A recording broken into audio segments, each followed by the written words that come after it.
ভগবান আমি খুঁয়ে দেবা এই যে সাফল্য দৌଛନ୍ତି যে আমি তাকে খুঁয়ে দৌଛନ୍ତି এই ভাবটা প্রথমে আনো ହେଲା ଏମିତି ଭୁଲନ୍ତୁ ନାହିଁ ଓମ୍ ଭୂର୍ଭୁବଃ ସ୍ୱଃ ତତ୍ସବିତୁର୍ବରେଣ୍ୟଂ ଭର୍ଗୋ ଧୀମହି ଧିୟୋ ୟୋ ନଃ।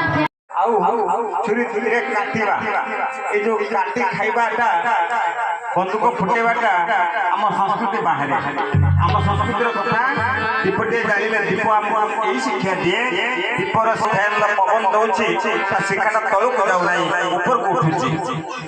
ତେଣୁ ଆମ ସଂସ୍କୃତି ଶିକ୍ଷା ଦଉଛି କଣ ନା ନିଜେ କଷ୍ଟ ସହି ଅନ୍ୟକୁ ସୁଖ ଦେବା ଇଏ ହେଉଛି ତ୍ୟାଗପୂର୍ଣ୍ଣ ଜୀବନର କଥା ଦୀପ କହିଥାଏ।